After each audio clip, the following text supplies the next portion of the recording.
itu mengalami dua fase. Jadi fase pertama itu sebelum lahir. Sebelum lahir ya. Dan ini waktunya cukup panjang. Tidak ada yang tahu berapa lama dia bisa sampai ke muka bumi ini. Ada yang tahu Pak? Berapa lama Bapak baru bisa lahir ke muka bumi ini? Ibu-ibu ada yang tahu? Yang tahu cuman dugaan, yaitu hamil saja kan yang 9 bulan. Tapi kita itu hadir ke muka bumi ini tidak ada yang tahu. Kemudian fase kedua adalah setelah kita mati. Nah, ini juga tidak ada yang tahu berapa lama masa dia itu baru dihisap, baru ditimbang amalnya, dan baru menerima masuk surga atau masuk neraka. Yang bisa, dan ini pun juga hanya informasi dari Rasulullah SAW selama kita hidup. Dan kita juga sebenarnya hidup ini tidak terlalu tahu berapa lama batas hidup kita. Namun Rasul menggambarkan bahwa umur umatku, a'maru ummati sittina wa sab'ina sanah, 60 sampai 70 tahun. Nah, inilah masa hidup kita. Itu sekurang-kurangnya. Ada umur umat Nabi yang 80? Ada. Ada yang 90? Ada. Jarang-jarang tapi. Makanya kebanyakan ini antara 60 sampai 70 tahun. Nah, pertanyaannya, ketika Allah memberikan kita umur 60 tahun, apakah Bapak Ibu menggunakan semuanya untuk taat kepada Allah? Tak usahlah 60 tahun tuh, seminggu ini full taat atau enggak? Kan gitu. Kan bisa terbayangkan nih. Seminggu ini kita full taat atau tidak? Jangan dijawab dalam hati.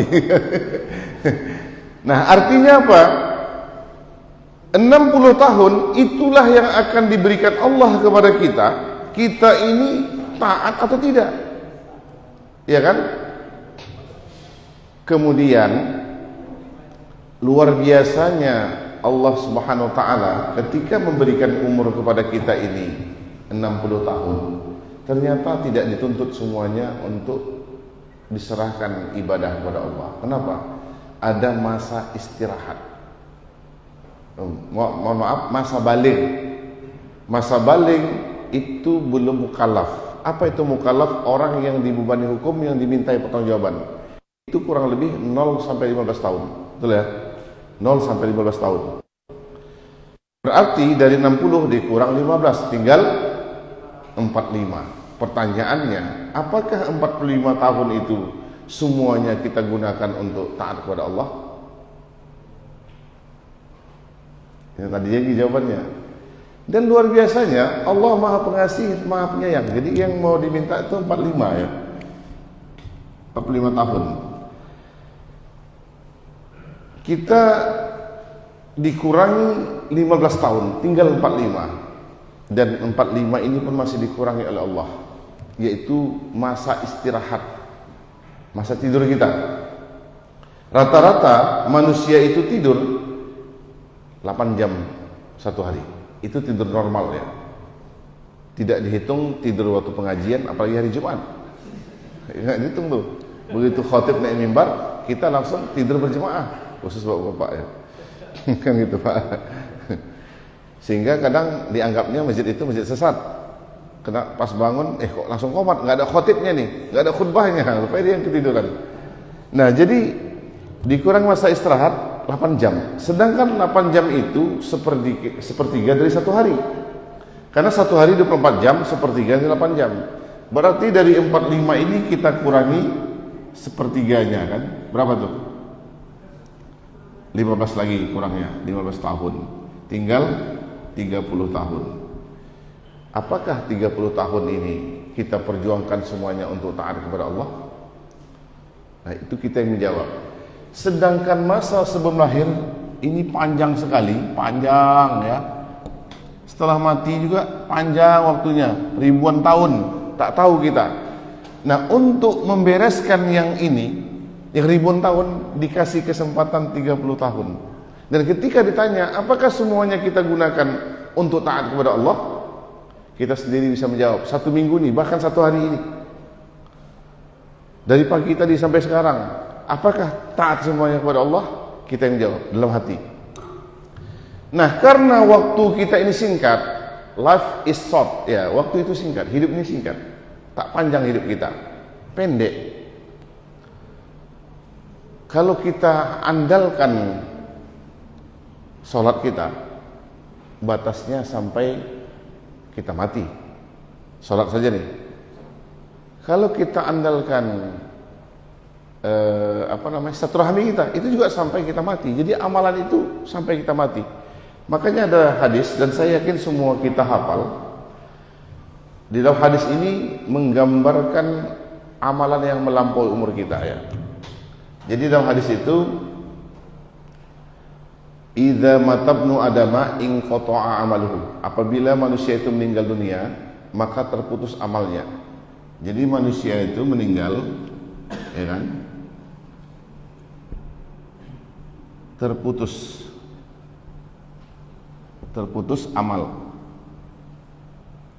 Apa maksud terputus amal? Kalau sudah meninggal dunia, dia tak bisa sholat lagi. Betul? Kenapa? Waktu sudah habis. Dia tak bisa menuntut ilmu kayak kita hari ini.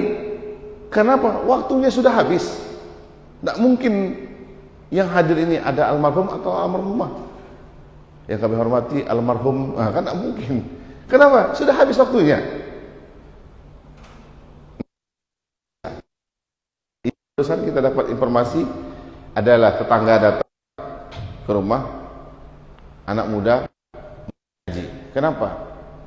Karena menggantikan almarhumah orang tuanya yang meninggal. Harusnya ibu itu yang berangkat, tapi karena meninggal anaknya mengganti. Artinya apa? Habis waktunya. Jadi terputus amalnya, artinya kita sudah nggak ada kesempatan lagi. Waktu kita tadi 30 tahun, hilang kesempatannya.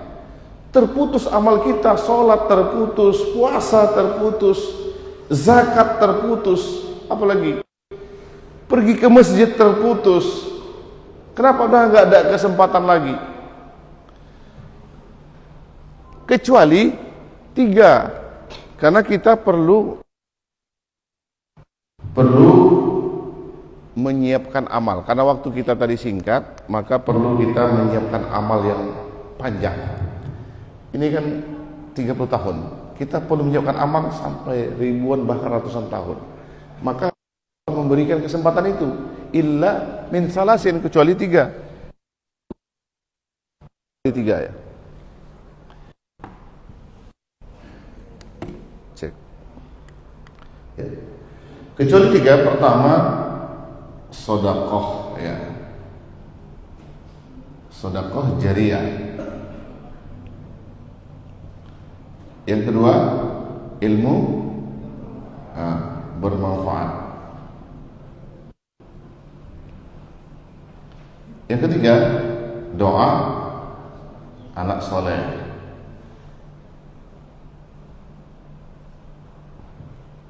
Jadi yang 3 ini, 3 inilah kesempatan kita untuk menyiapkan amal. Nah, yang pertama, sedekah jariyah. Jadi di masa kita hidup 30 tahun, ada yang umur 60 sekarang, 50 ada, 40, 12 tahun, anak muda semua nih Pak. Wajahnya yang agak dewasa, umurnya muda. 30. Jadi yang pertama, sedekah jariyah. Itu sedekah jariyah. Kalau dalam bahasa kerennya, pahala investasi, ya kan gitu. Jadi kita menyiapkan pahala investasi, sedekah jariyah. Apa saja sedekah jariyah itu? Yaitu ketika kita lakukan sedekahnya, itu pahalanya mengalir. Dan saya yakin semua yang ada dalam ruangan ini tahu sedekah jariyah itu apa? Infak kemana? Infak kemana Pak? Ke masjid, ya kan? Kenapa? Karena itu satu tempat yang akan terus-menerus dipakai. Sekalipun infak kita digunakan untuk parkir masjid, sekalipun infak kita digunakan untuk toilet, iya, mengalir untuk pahalanya. Karena begini, bahkan kita infak sandal masjid, tahu gak sandal masjid itu juga amal jariah. Tapi pijak saja, namanya sandal tak mungkin dijunjung, pasti dipijak. Karena begini, ada yang tidak diketahui kan umat ini, bahkan kebanyakan melakukan. Kayak kita pergi ke masjid hari Jumat pakai sepatu, Pak, mau wudhu, pakai apa kita? Cari sandal yang free kan? Tengok, wah ada sandal nih, sandal swallow biasanya dipakai, bawa ke masjid ambil wudhu, terus taruh lagi. Itu namanya gosok. Memakai barang tanpa izin. Kalau tanpa izin halal atau haram? Haram. Kita mau ibadah kok lakukan haram lagi? 30 tahun tadi ya, di waktu mau ibadah saja ada keharaman kita lakukan. Coba bayangkan. Kadang dia sendiri yang ngomong, pinjam ya, dia sendiri. Itu luar biasa. Jadi hati-hati. Makanya segala aspek yang di tempat ibadah itu, bahkan termasuk orang infak khusus kamar mandi saja, kayak di jalanan kan, masa dulu kan banyak tuh tempat istirahat dibuat ya, tempat minum kuda, onta, namanya saudagar tuh berhenti di sana. Itu jadi amal jariah. Seandainya bukan masjid, ada orang cari sumbangan, Pak, kami mau bangun kamar mandi. Di mana? Ini di jalan lintas. Biasa di sini kadang orang supir kan, sesuai air. Itu juga. Di mana pahala jariahnya? Karena adab buang air, bahkan anjuran buang air itu mesti tertutup. Nah, kita menyiapkan tempat tertutupnya. Harus istinjaknya bersih. Kita siapkan tempatnya yang ada airnya. Itu juga amal jariah. Sehingga supir-supir itu tidak buang air kecil di belakang mobilnya. Ya kan? Dia najis kan banyak tuh, Pak. Sesak. Itu juga amal jariah. Maka termasuk yang pertama sedekah jariah itu tempat-tempat ibadah tadi ya. Yang berikutnya mana? Tempat pendidikan. Pendidikan apa nih? Apa saja? Kalau pendidikan itu sains, iya. Kalau tempat pendidikan itu belajar matematika, iya. Kalau tempat pendidikan itu khusus bahasa Inggris, iya juga. Kenapa? Saya tanya nih, Bapak Ibu di sini. Misalnya sains, Islam butuh sains nggak? Butuh. Karena selama ini kita ditipu daya nih, seolah-olah ini ilmu umum, ilmu agama. Kalau mau baik pakai ilmu agama, ilmu umum ditinggalkan. Keliru kan? Ilmu ekonomi. Umat Islam butuh nggak ekonomi itu? Butuhlah. Mau masjid kan tak pakai ekonomi, gimana caranya? Jadi ketika tempat-tempat pendidikan itu ada infak kita di sana, maka itu jadi sedekah jariah. Selama menuntut ilmu itu dilakukan, maka selama itu pula pahala kita mengalir. Karena di dalam hadis Nabi, orang yang menuntut ilmu ini belum dia pergi saja, itu sudah dapat kebaikan dari Allah. Man intaqala liyata'allama ilman ghufira lahu qabla yakhtuwa. Siapa yang berpindah dari rumahnya untuk menuntut satu ilmu, maka Allah ampuni dosa-dosanya sebelum langkah. Tadi Bapak Ibu ini niat nggak mau ikut ngaji hari ini? Insyaallah ya Pak. Tapi kompak lah sedikit. Kayaknya ada yang niat, ada yang enggak jadinya. Bapak Ibu ada nggak niat tadi? Ada. Kalau seandainya tidak ada, terpaksa nih. Seandainya ya, terpaksa. Tajdidun niat, perbaharui niat. Ya Allah, aku ini menuntut ilmu karenamu ya Allah. Perbaharui. Kenapa? Karena di masa Nabi juga ada. Makanya keluar hadis tentang niat itu. Sahabat Nabi itu pergi hijrah, ada 70 orang kan yang hijrah. Ada beberapa anak muda dan juga saudagar yang niatnya hijrah itu bukan untuk karena Allah dan Rasulnya. Ayo kita hijrah. Karena di Madinah itu dulu Yastrib namanya, itu banyak daerah pertanian, banyak bahan bakunya, bisa kita dagangkan lagi di Mekah. Karena di Mekah tempat bisnis. Yang anak muda, ayolah kita hijrah ke Madinah. Karena di Madinah banyak akhwatnya cantik-cantik. Percaya nggak akhwat Madinah itu cantik?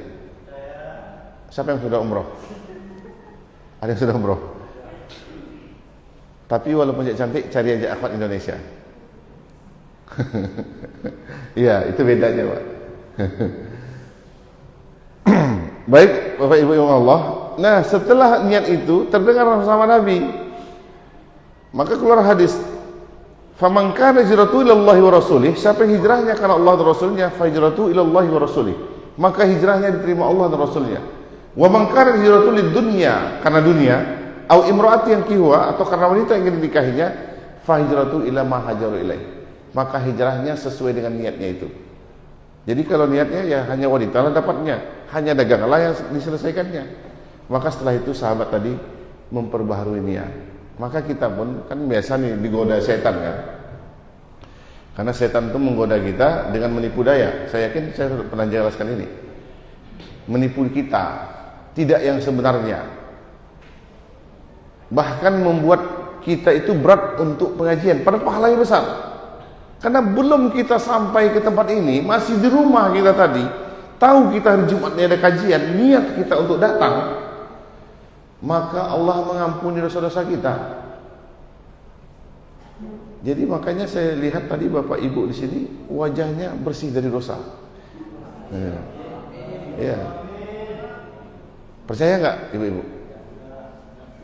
Ibu-ibu percaya nggak? Bapak-bapak percaya nggak? Harus percaya.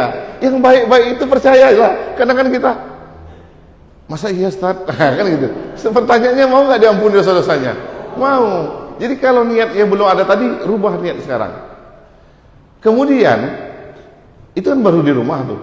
Kemudian kita berjalan, pergilah ke tempat ini. Bahkan kita sekalian cari nafkah, sekaligus dapat ilmu. Luar biasa kan? Dalam hadis Nabi menyebutkan, man salaka yaltamisu bihi ilman salakallahu tariqan ilal jannah. Barang siapa yang memudahkan langkah kakinya untuk menuntut ilmu, maka Allah mudahkan langkah kakinya menuju surga. Itu baru berjalan nih. Bapak Ibu mau masuk surga? Satu orang mau. Tanya kompak ya. Bapak Ibu mau masuk surga? Mau cepat atau lambat? Insya Allah. Baik. Iya, pasti cepat-cepatnya, Pak. Ya. Nah, setelah di tempat ilmu kayak hari ini, Rasulullah sabda, ya Ibnu Mas'ud, julusuka fi majlis ilmi la tamassu qalaman wa la taktubu harfan khairul laka min alfi atqi rabbatin. Wahai Ibnu Mas'ud, dudukmu saat di majlis ilmu tanpa memegang pena, tak menulis satu huruf pun, itu lebih baik daripada memerdekakan 1000 hamba. 1000 hamba itu kali 300 dirham. 300 dirham itu 1 dirham 60.000. 60.000 kali 300 18 juta ya. Kali 1000 1,8 M ya. Pernah Bapak Ibu sedekah 1,8 M? Belum kan? Ikut aja pengajian. Cuma kalau ada infak nanti masjid pas apa, jangan tak infak.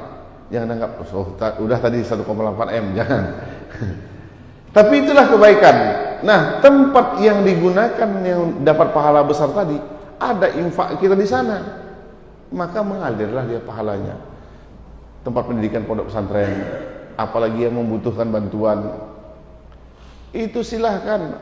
Ustaz, kami tak bisa banyak, cuma 50.000 pun bagus. Tiba diumumkan kami mau rehab tempat ini, anggarannya 400 juta misalnya, kita infak 50.000, tidak ada masalah. Karena itu adalah tempat menuntut ilmu, sedekah jariah. Apa saja di tempat menuntut ilmu itu akan mengalirkan pahala untuk kita. Ini sedekah jariah, Pak. Selama tempat itu dipakai, ya kan? Bagaimana kalau ini kami infak nih, misalnya kan banyak pondok nih, setelah itu dipindahkan karena mungkin tempatnya minjamkah atau apa? Gimana pahala yang tadi? Itu semua diserahkan kepada Allah. Tapi idenya untuk pindah adalah dari infak kita tadi, kan gitu. Maka itu juga akan mengalir. Terus apa lagi? Sedekah jariah. Memberi pendidikan kepada anak yang tidak mampu. Ini ada misalnya di tempat bapak ibu ya, ada anak-anak, mungkin anak yatim kah, duafa, ditengok dia main terus. Ditanya orang tuanya, "Bu, anaknya enggak sekolah?" "Enggak, Pak." "Kenapa?" "Ya, enggak ada biaya." Karena ini ada juga, ada anak seorang yang berhenti dari transaksi ribawi karena dia termasuk kerja di bank, kemudian pernah asuransi juga. Akhirnya dia berhenti karena pemahaman dia menganggap itu ribawi. Akhirnya putus pekerjaan, ngajar ngaji dan tidak dibayar ngaji. Dia jual apalah makanan anak-anak, kan ngajar anak-anak ngaji, beli itu. Kadang ada, kadang tidak. Itu anaknya ada 4 orang. Yang paling besarnya belum sekolah. Tapi bukan di daerah kita, Pak, jauh, daerah Jawa tapinya. Belum sekolah. Kenapa? Enggak ada kemampuan. Dan itu diuji oleh Allah dia. Dulu kan mewah dia. Karena mungkin banyaknya dosa-dosa yang dilakukan, diuji. Biasanya kayak gitu. Kalau orang tobat tuh di awal tobatnya diuji berat. Untuk menguatkan hatinya. Tidak sekolah. Dan ternyata di tempat kita ada anak yang seperti itu. Lalu kita mungkin tidak mampu sendiri. Kita buatlah, kumpulkan orang-orang, lalu membuat satu gerakan mengumpulkan infak, dan akhirnya bisa sekolah. Maka setiap kali dia belajar, apalagi sekolah tahfiz dia, setiap kali dia hafaz Quran, itu ngalir pahalanya. Yang luar biasa, ilmu ini akan didapatkan anak ini dan dia mendakwahkannya. Kita juga mengalir ke pahalanya. Kenapa mengalir pahalanya? Dia bisa menghafal Quran di tempat itu karena infaknya kita. Karena infak kita untuk biaya sekolahnya. Setiap hari dia baca Quran, setiap hari dia tahajud, setiap hari dia melakukan kebaikan dan kegiatan di pondoknya. Itu karena infaknya kita. Maka ini termasuk sedekah jariyah. Apalagi Ustaz, saya itu tak punya uang untuk membantu anak ini, tapi saya punya ide dan mampu melobi kawan-kawan untuk mengumpulkan biaya. Maka itu pun jadi sedekah jariyah. Karena sedekah itu tak harus uang kan, semuanya bisa. Nih Pak, sedekah jariyah. Ini amalan kekal nih. Karena kesempatan kita pendek, inilah kita tambah Pak, ya kan? Inilah kita tambah. Jangan sampai sungkan-sungkan. Kan infak itu kan untuk kita ya. Kalau kita infak 100.000, pahalanya untuk siapa? Untuk kita kan. Kalau pahala itu untuk kita itu infak sedikit atau banyak mestinya? Banyak. Kenapa kita infak sedikit? Karena kita tak terpikir itu pahalanya untuk kita. Yang kita bayangkan pada saat infak di masjid itu untuk masjid, bukan untuk kita. Masjid tak membutuhkan sebenarnya. Masjid itu kan benda, tidak membutuhkan. Yang butuh itu kita. Masjid itu kebutuhan kita. Makanya ini ambil kesempatan. Yang kedua, ilmu yang bermanfaat. Tadi kan di masa hidup kita, di masa hidup kita 30 tahun, kita dari sholat. Setelah 30 tahun ini kan terputus dia. Kita sholat, kita puasa, kita zakat, kita naik haji, kita sedekah tadi, sudah ada sedekah, kita silaturahmi, kita berkata yang baik, setelah meninggal terputus. Lalu bagaimana semua tadi itu menjadi ilmu yang bermanfaat? Kita sholat, bagaimana sholat ini kan kalau sudah mati terputus nih, tapi bagaimana sholat itu jadi ilmu yang bermanfaat? Ajari orang tentang sholat, atau ajak orang untuk sholat. Sekalipun diajak pertama dia nggak mau. Kenapa Bapak Ibu? Karena dosa kita ini besar. Maka kita perlu melakukan amalan yang melampaui umur kita. Umur kita ini kalau sampai 60 tahun, kalau nggak sampai lebih sedikit lagi kan. Kita ini perlu melakukan amalan yang melampaui umur kita. Umur kita pendek, tapi amalan kita panjang. Contohnya siapa? Ada umat Islam di mana? Di Jawa lah. Di Jawa itu kan banyak umat Islam. Pertanyaannya, berapa pahala yang diterima oleh Wali Songo? Kenapa? Dia yang mendakwahkan Islam pertama. Syahadat, ketika kita bersyahadat, pahalanya untuk kita dan kita diakui sebagai orang Muslim Islam. Lalu kita ajarkan pula syahadat sama orang lain, Masuk Islam juga dia, dari masuk Islam itu dia beramal terus mengalir pahalanya. Wali Songo itu sudah meninggal wafat ribuan tahun. Sampai hari ini Islam terus bertambah di sana, maka teruslah mengalir pahalanya. Imam Syafi'i, kenal Imam Syafi'i? Kenal ya? Namanya tahu ya? Tahu ya Mas Imam Syafi'i? Tahu. Imam Syafi'i itu kitabnya seluruh dunia hari ini dipelajari, bahkan diamalkan isi kitabnya. Kita ibadah juga, khususnya daerah-daerah Asia, itu lebih banyak memakai mazhab Imam Syafi'i. Walaupun di tempat lain kayak di Turki di mana itu pakai Hanafi, namun secara pembelajaran tetap belajari. Berapa pahala Imam Syafi'i? Banyak nggak pahalanya? Banyak. Kenapa? Karena Imam Syafi'i telah melakukan amalan yang melampaui umur kita. Makanya untuk melampaui umur ini ya, maka ini harus kita fokuskan ilmu yang bermanfaat. Apa itu ilmu manfaat? Ketika kita pertama, ilmu manfaat itu setiap yang keluar dari mulut kita itu harus yang baik. Itu pertama, harus yang baik. Sekalipun mengingatkan orang harus dengan kata-kata yang baik. Contohnya, ada sesuatu yang tak pas. Misalnya kita sebenarnya absen, tapi dibilang tidak absen. Itu dengan tenang, Pak, mohon maaf, saya itu sudah absen. Misalnya absen tantangan nih. Tapi saya lihat kertas saya tantangan hilang, misalnya. Kenapa saya dituduh tidak? Ya, saya lihat catatan tidak ada. Ada nggak saksinya? Ada Pak, ini.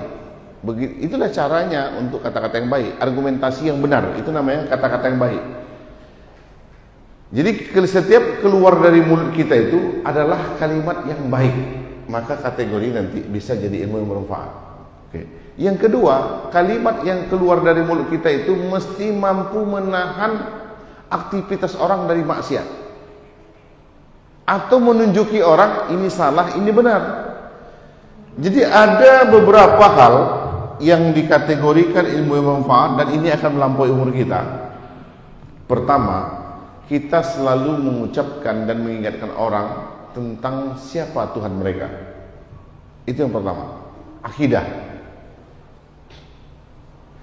Jadi kita harus ingatkan, misalnya ada orang mengajak kita curanglah, Pak, kita ini kan kesempatan keluar, misalnya gimana kalau kita santai aja, kan waktu kita nanti sampai sore, begitu udah mau dekat pulang kita baru datang ke kantor, itu tantangan pulang lagi langsung.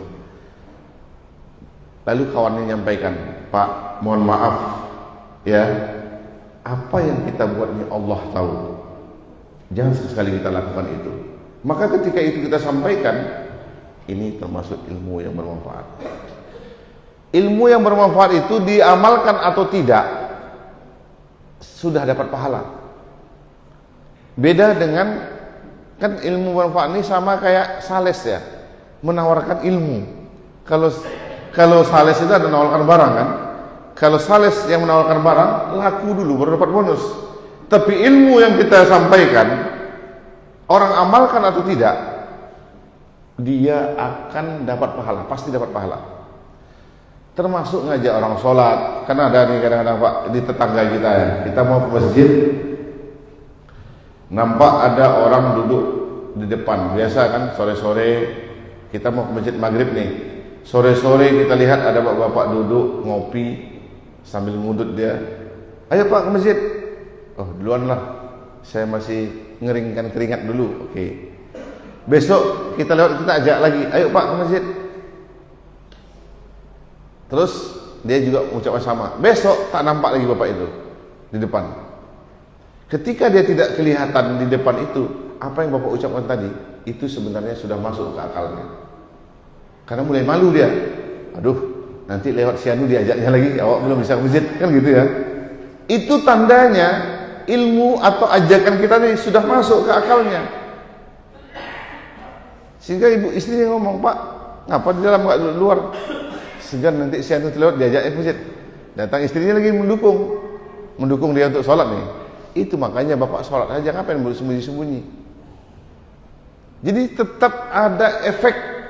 Dan ketika dia misalnya setelah itu melakukan sholat, setelah sholat terasa nikmat sholat, mulai tenang jiwanya, segera problem yang dia hadapi mulai banyak solusinya, lalu dia juga akan ngajak orang lain. Ini mengalir pahalanya. Dan itulah yang paling tidak pernah ada putusnya ilmu manfaatnya. Tidak pernah putus. Tidak pernah putus. Kalau yang tadi di atas kemungkinan tempat itu digusur atau terjadi gempa kan gitu ya, tidak ada lagi tempatnya. Tapi kalau ilmu yang bermanfaat, sampai kapanpun itu akan terus menerus. Maka siapkan di sini. Terus apa lagi yang perlu kita pikirkan dalam ilmu manfaat nih? Ini kan umat nih banyak ya, banyak maksiat. Ada ya maksiat yang hobi maksiat, ada yang ibadah tapi ibadahnya suka mencerca ibadah orang lain, dia beribadah juga. Maka tugas kita ini lebih besar. Inilah ilmu manfaat yang luar biasa. Bagaimana ucapan yang keluar dari mulut kita itu bisa menghentikan segala maksiat, atau paling tidak jadi berpikir orang agar kemaksiatan itu terhenti. Kenapa Bapak Ibu?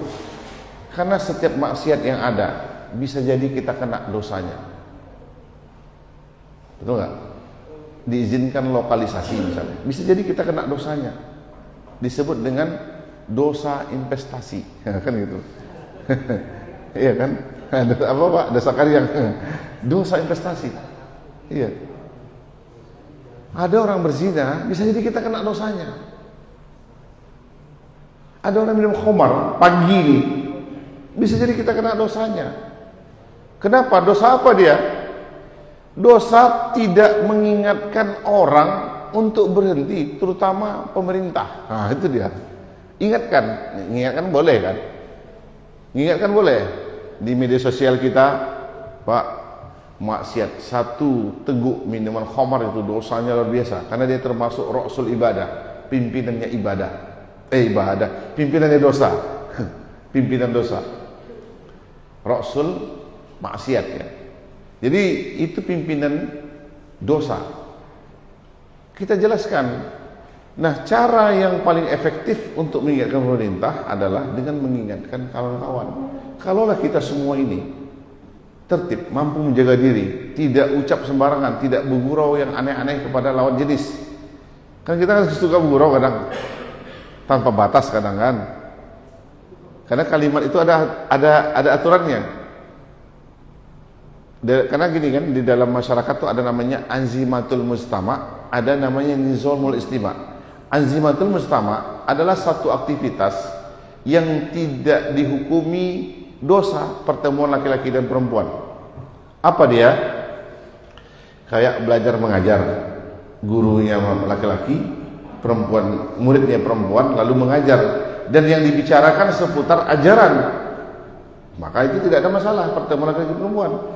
Waktu berdagang, bisa jadi bapak beli pulsa, beli paket ya, beli paket 17 giga misal.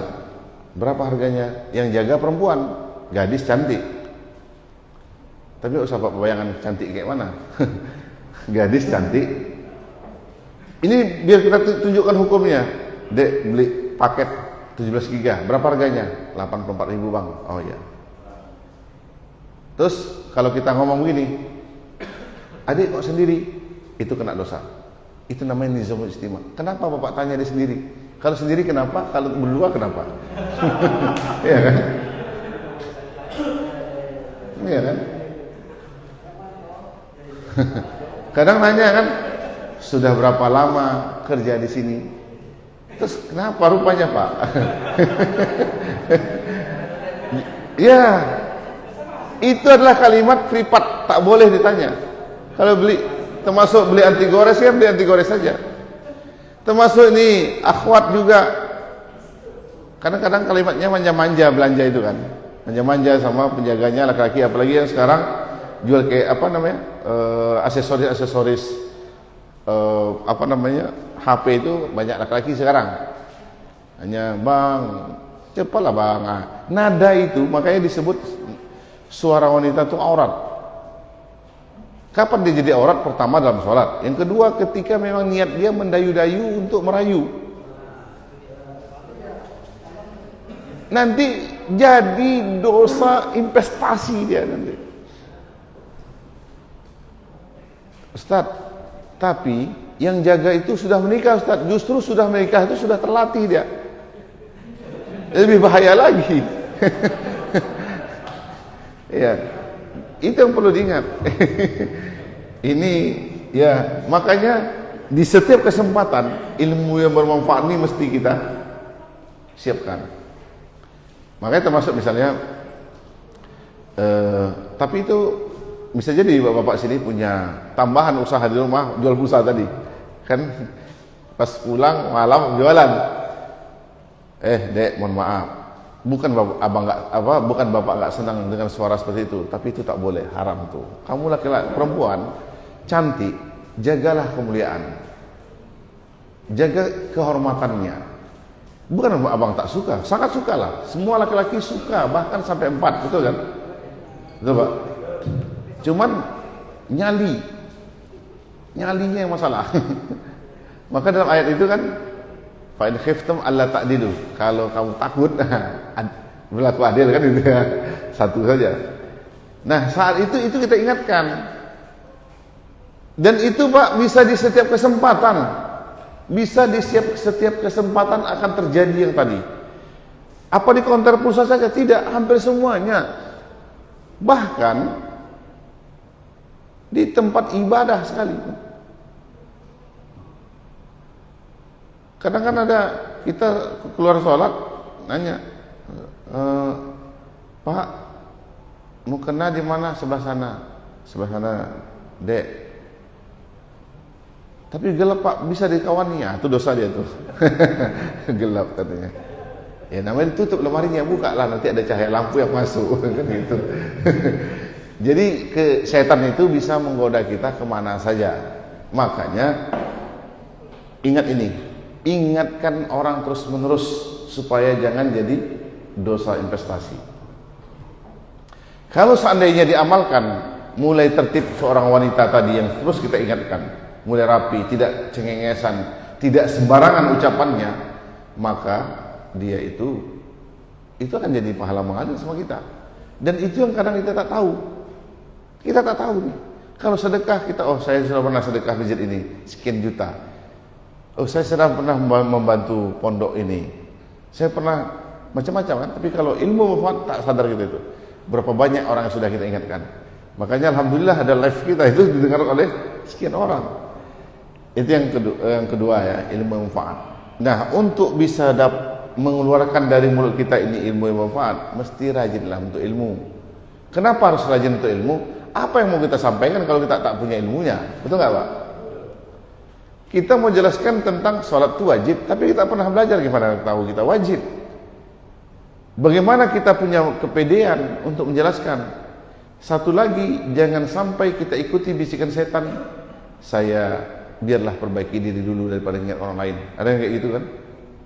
Saya aja belum bagus, masa sok-sokan mengingatkan orang. Ingatkan saja Pak. Karena prinsipnya nih, orang untuk baik terus menerus itu belajar sekaligus menjelaskan, mengajarkan. Belajar yang efektif itu adalah mengajar Pak. Jadi satu kita dapatkan, lalu diajarkan, itu akan panjang tuh. Banyak keberkahannya. Jadi ini ilmu yang manfaat. Untuk dapat tadi bagaimana? Pelajari ilmunya. Yang ketiga, doa anak yang soleh. Saya yakin Bapak Ibu semua yang hadir ini adalah anak yang soleh. Karena semua kita punya orang tua kan. Karena hari ini berada di tempat yang baik, yaitu sedang menuntut ilmu. Semoga keluar dari sini pun juga tempat yang baik juga cari Pak. Jangan tanda, ya kan? Jadi doa anak yang soleh, kalimatnya kan dalam hadis tadi, waladun solihun yad'u lahu. Waladun itu kalimatnya umum. Bisa jadi ada kan hamba Allah ini sudah menikah nggak punya keturunan, ya kan? Nggak punya keturunan. Maka ketika kita mendapatkan doa anak yang soleh itu jadi pahala jariah dia. Ada juga tidak mendapatkan anak tidak punya keturunan karena belum menikah. Betul ya? Kalau sudah belum menikah punya keturunan Nabi Adam berarti, keturunan Nabi Adam. Jadi kalimatnya umum, maka anak soleh siapa saja itu mendoakan kita, itu jadi sedekah jariah. Tetapi untuk bisa jadi amal jariah untuk kita, siapkanlah anak yang soleh itu, Bapak Ibu. Harus siapkan. Bagaimana menyiapkannya? Kalau Allah anugerahkan kepada kita seorang anak, jadikan dia anak yang soleh. Ternyata kita juga jumpa anak-anak lain, itu kasih motivasi supaya anak-anak tadi itu tetap belajar syariat. Kayak yang tadi kita infakkan supaya dia bisa belajar, lalu dia terus-menerus belajar, maka itu kan sedekah jariah. Berikutnya dia belajar tadi, dapat gak ilmu yang manfaat? Dapat. Sebab apa dia dapat ilmu manfaat? Sebab infaknya kita belajar di sana. Maka dua hal, kita juga dapat pahala ilmu yang manfaat dari anak tadi. Terus ilmu yang bermanfaat yang dia pelajari, dia amalkan, dia sholat tahajud, dia baca Quran, dia tahfiz Quran, dia mendakwahkan Al-Quran. Anak soleh nggak tuh? Jadi anak soleh. Lalu dia berdoa, maka kita dapat doa anak soleh. Maka jangan marah-marah sama anak-anak di masjid. Ya Pak, kadang anak itu lari. Diingatkanlah dari awal. Anak-anak kita ini sedang sholat, ibadah, tertib ya, jangan ribut. Terus saja diingatkan. Tapi sudah diingatkan lari-lari juga. Namanya anak-anak. Kalau anak lari, biasa tuh Pak, asal jangan bapak yang lari. Kan kalau bapak bahaya. Jadi maknanya bahwa anak-anak inilah bekal cikal bakal yang akan mendoakan kita. Makanya Rasulullah sangat senang kepada anak-anak. Bahkan di hari raya ada anak yatim, dia dekati. Sampai Nabi itu mengatakan, aku dengan anak yatim itu seperti jari telunjuk dan jari tengah, akrab kan. Jadi siapkan, siapa termasuk kawan kita. Kawan kita ini satu pekerjaan, ini pasti semua punya orang tua, berarti status dia anak. Maka ingatkanlah dia. Ayo kawan sholat. Pas ngomong kasar, astagfirullah, jangan ngomong seperti itu. Akhirnya terus menerus kan, mungkin awalnya kadang ada yang sungkan berkawan dengan kita lagi kan, tak mau berkawan dengan kita lagi. Karena apa? Ini kawan ini dakwah terus, so alim, macam-macam kan.